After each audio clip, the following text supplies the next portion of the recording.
A group of men surrounds a disabled man sitting in a wheelchair, completely unaware of who they're dealing with. To them, he looks helpless. What they don't know is that this man was once a deadly assassin, someone capable of taking down every one of them in seconds. But before we find out how he ended up in this situation, the story suddenly takes us back 5 months earlier. The movie opens with a man named Rupasov. Years ago, he was known as one of the deadliest assassins around, but everything changed after a terrible accident left him confined to a wheelchair 3 years earlier. Not far away, we meet a young man named Zoli. Unlike Rupasov, Zoli was born with a disability. He lives in a dormitory with his close friend Adam, and whenever he has free time, he pours his creativity into drawing comic books. In fact, he's incredibly talented. One day, Zoli and Adam are outside fooling around with a fire extinguisher when Rupasov happens to pass by. The moment he sees them wasting it, he becomes irritated. He warns them that it isn't a toy. The two friends don't appreciate being scolded, and the argument quickly escalates. Before long, a fight breaks out. Rupasov easily overwhelms both of them, but once the dust settles, he realizes he may have gone a little too far. Feeling guilty, he apologizes and offers to make it up to them. That evening, he invites them to a party at his house. The two accept. At the party, Zoli and Adam have the time of their lives. Later that night, Rupasov approaches them with a proposal. He asks if they'd be interested in working for him. According to him, if they help him out, they can enjoy this kind of lifestyle all the time. Fun, excitement, money, everything. The offer is tempting, and eventually, both friends agree. The next morning, Zoli visits a doctor. The doctor explains that there's a surgical procedure that could potentially improve his condition, but Zoli immediately refuses. He explains that when he was born, his father walked out of his life because of his disability. To his father, it was a burden. To Zoli, it never was. He says that if he suddenly decided to change himself now, it would feel like proving his father was right all along. Meanwhile, Rupasov receives a visit from his employer. A new contract has arrived, a new target. Soon afterward, Rupasov heads to an empty parking area where the operation is supposed to happen. Not long later, a vehicle pulls up. Several men step out. One of them starts threatening Rupasov with a knife, expecting fear or hesitation. Instead, Rupasov remains completely calm.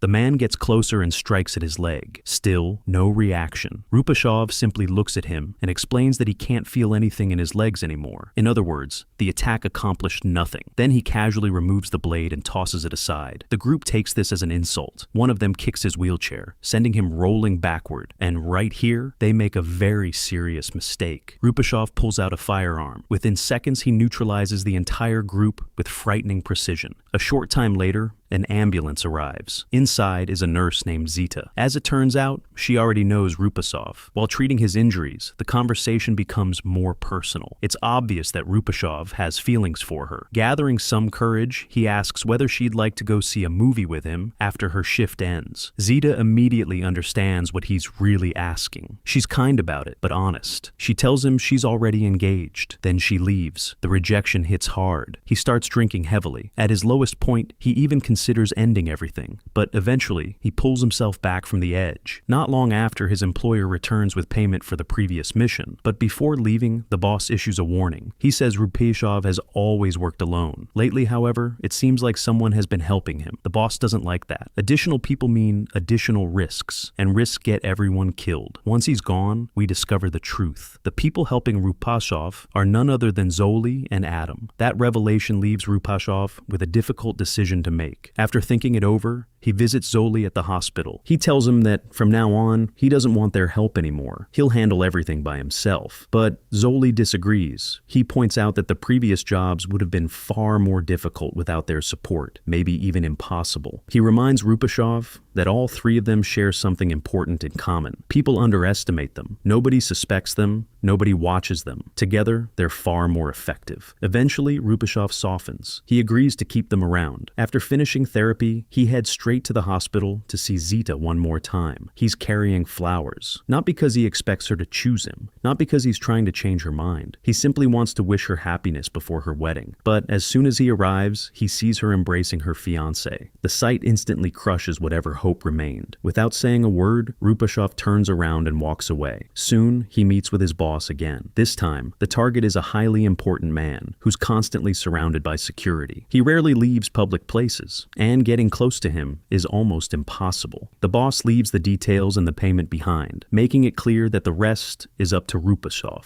The following day, Rupashov arrives at a busy public square, accompanied by Zoli and Adam. Rupashov positions himself in the middle, while the two friends remain nearby. Around them, dozens of pigeons flutter through the air as people go about their day. Everything appears completely normal, and that's exactly why nobody notices them. Security personnel are watching rooftops, entrances, exits, and every suspicious face they can find. But they barely pay attention to three disabled men sitting quietly among the crowd. Moments later, the target finally appears, and before anyone realizes what's happening, the operation is over. The man suddenly collapses. Security begins searching in every direction, yet somehow, nobody suspects Rupashov, Zoli, or Adam. The team calmly slips away. Later, while riding a bus, Rupashov unexpectedly runs into Zita. She smiles and hands him a wedding invitation. Then she insists that he attend. Not long afterward, he has another meeting with his boss. This time, things feel different. The moment Rupashov arrives, his boss aggressively knocks him out of his wheelchair. The boss knows he hasn't been working alone. Despite being warned, Rupashov continued bringing Zoli and Adam into the operation. According to the boss, that's unacceptable. They're young, they're unpredictable, and if either one talks, everyone could be exposed. The boss doesn't tolerate loose ends. Then he delivers an ultimatum. Rupashov must eliminate Zoli and Adam immediately. If he refuses, he'll be the next one removed. Afterward, the boss walks away. Rupashov is left with an impossible choice. Eventually, he visits Zoli and Adam and invites them on a trip outside the city. He suggests spending the day near a lake. The friends happily agree. Before long, the three of them are driving through the countryside, eventually arriving at a peaceful fishing spot. Then something unusual happens. Adam believes he's caught something heavy in his line. He struggles to pull it in and asks Rupashov for help, but Rupashov doesn't move. A moment later, Adam loses his balance and falls into the water. Seeing his friend in trouble, Zoli immediately rushes to help. He calls out to Rupashov again. From the shoreline, Rupashov watches everything unfold. At first, he does nothing. But then, something changes. He realizes these aren't just partners anymore. They're his friends. Without hesitation, he dives in and helps both of them reach safety. Surprisingly, neither Zoli nor Adam questions it. Back home, Rupashov throws another celebration. The drinks flow.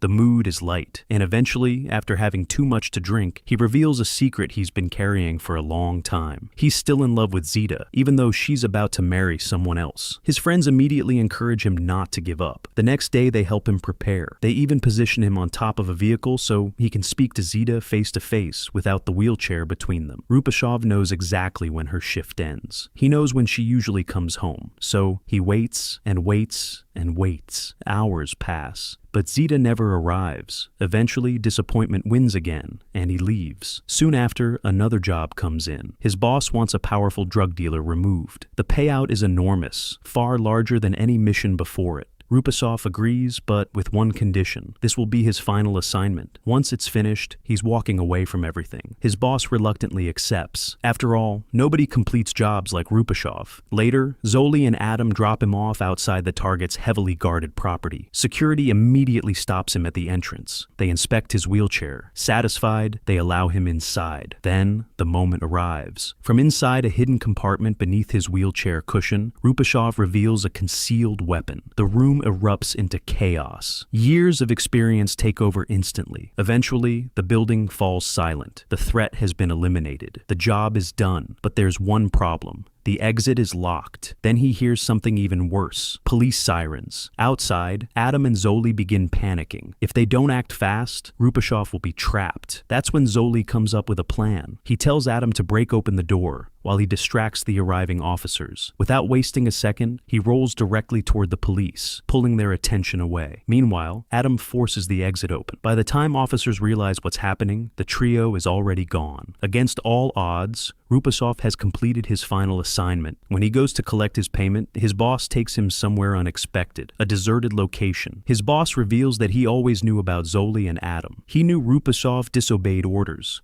and according to his rules, anyone who breaks them doesn't get a second chance. Before Rupashov can react, the boss places a noose around his neck and removes the wheelchair beneath him. Suddenly, He's fighting for his life. Every second becomes a struggle. He desperately tries to reach safety, to regain balance, to free himself, but his strength is fading. But then, using every bit of strength he had left, he managed to get back on his feet. He rose up just enough to pull the rope away from his neck. He's alive, barely, but alive. Realizing his boss has crossed a line that can't be forgiven, he returns home and tells Zoli and Adam everything. Now there's only one thing left to do: settle the score. But first, there's a wedding to attend. On the day of Zita's wedding, Rupashov arrives dressed entirely in white. He wants to look his best. At the celebration, he greets everyone warmly and eventually takes the stage to perform a song. To everyone's surprise, he's an incredible singer. The performance deeply moves Zita. Afterward, she approaches him and thanks him sincerely. Caught up in emotion, Rupashov acts on impulse and kisses her. The moment leaves everyone stunned, especially Zita's husband. Outside the venue, several men confront Rupashov and begin attacking him. The beating continues until Zoli suddenly appears holding a gun. He warns them to leave immediately. The sight of the weapon is enough. Within seconds, the group scatters. The next day, Rupashov, Zoli, and Adam arrive at the boss's home. Adam remains outside as lookout while the other two enter.